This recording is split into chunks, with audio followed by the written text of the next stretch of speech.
Let's make something delicious. To start this beautiful stuffed chicken parmesan, we want to start with the filling. And for the filling, we have half of a 16-ounce of ricotta cheese. I use whole milk ricotta. It's going to be smoother and creamier and a much better texture, much better flavor as well. So we have about a half a cup of Parmesan cheese. We have about a half a cup of shredded mozzarella cheese and 1 large egg. Now this is making 2 chicken breasts. This can be easily doubled to make 4 if you are feeding more people. I am just feeding 2 people, so this works out great for us. I am putting in a good couple of pinches of salt and some black pepper. Now you want to mix this thoroughly until everything is incorporated and you don't see little streaks of the raw egg in, until it's one homogeneous mass. Now we are going to deal with our chicken breast. I'm using boneless, skinless chicken breast, and I am going to butterfly them, which means open them up like a book. Now, I've already done one. You can see that here. To do that, first you want to pat these dry, because the drier they are, the better. Now I'm going to take a knife and I'm just going to start working my way into the chicken breast. Then you want to open it up just a little bit and start slowly working your knife down it, because you don't want to cut all the way through. That's very important that you don't cut all the way through. So you want to keep slicing until you get just a hinge on the back side. And see, like that. And you've got a perfectly butterflied chicken breast. Because you don't want any part too thick. So you want to take your hand and kind of mash it out, because you don't want any part too thick, because that means it's going to take longer to get done. At this point, you want to give a little season to the inside of your chicken while it's nice and butterflied. So I'm just putting a little salt and a little pepper on the inside of both chicken breasts. Now we are going to put in our filling. Now you want to put a good amount of the filling in there. This may be a little too much for these size chicken breasts, because these are not humongous. One's bigger, one's a little small. So this may be a little too much filling for these 2.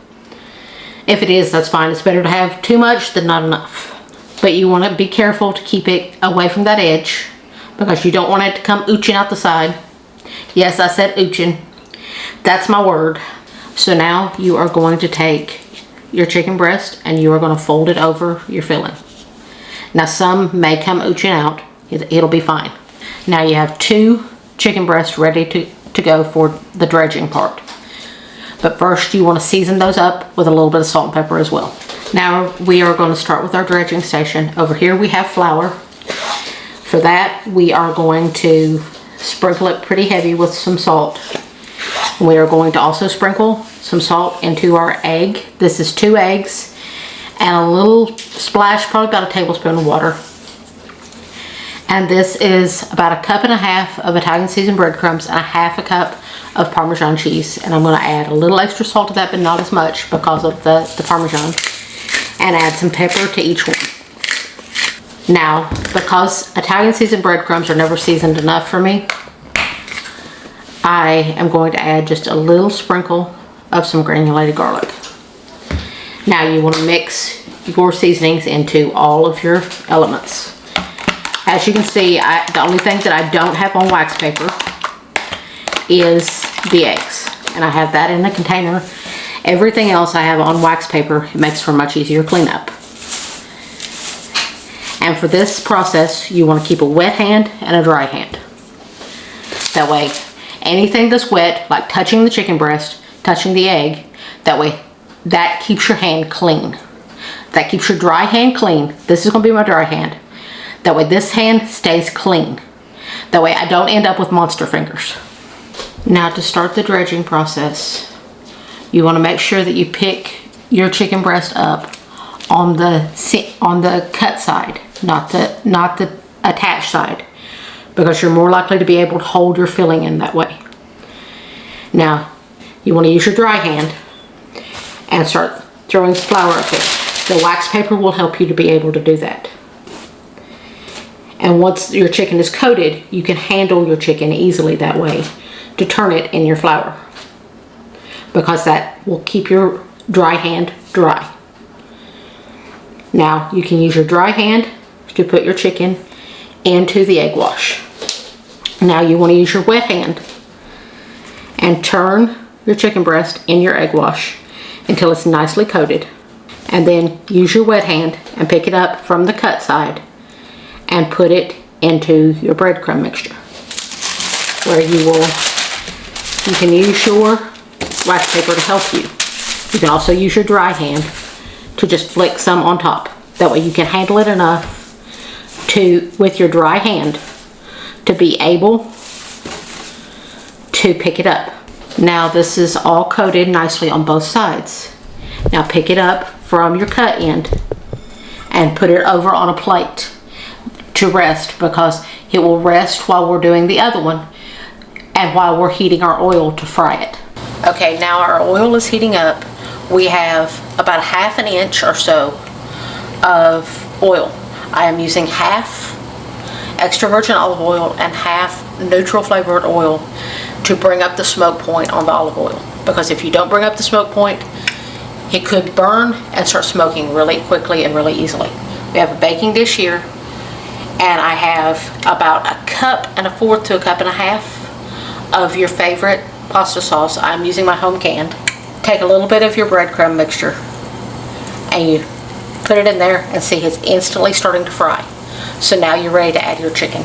And once again, you want to pick it up from the cut side. Lay it in. But always push it away from you. When you are frying, you always want to make sure you have pushed it away from you, because you don't want the oil to splash up on you. Now we are going to let this fry until it's nice and brown on one side, and then flip it and let it brown on the other side. Now these beauties are out of the frying. The chicken breast is probably about half done. So do not think you can sink your teeth into this right now, because it's about half done, and you will end up with salmonella. And if you choose to do that, don't blame me, because I didn't cause you to do that. I've set them in my sauce. Now I'm going to spoon just a little bit of sauce on top. We're just going to drizzle some sauce on top. You can put as much as you like. If you're a saucy type person, then put a lot of sauce. If you're not so saucy, don't put as much sauce. And we have our oven preheated to 350 degrees. We are going to pop this into a 350 degree oven for about 10 minutes, and then I will take it out and I will top it with some mozzarella cheese. I'll show you what it looks like when it gets to that place, and then we'll put it back in the oven and let it finish up until the chicken is done. So now it's been about 10 minutes, and now I'm going to top it with some cheese, some shredded mozzarella cheese. Now I use stuff that I've shredded myself. You can use the pre-shredded, but it's not going to be as good. And you put as much cheese as your little heart desires. You can make it really cheesy or not so cheesy, because it ain't easy being cheesy. Now it goes back into your 350 degree preheated oven until the chicken is nice and done. This beautifulness is out of the oven now. It baked for between 30 and 35 minutes total, between the 10 minutes and after you put the cheese on. It looks and smells absolutely delicious. And your stuffing, for the most part, stayed in. Some of it may have ooched out a little bit, but that just makes the sauce around it much better. And come back next time to Angela K's Kitchen, where we take you from gourmet to everyday and everything in between. God bless. All right, time to take this beautiful bite. Wow. That's Alice World. Angela's always made great chicken parmesan, but that was another level of great. So good, so delicious. She's an amazing cook.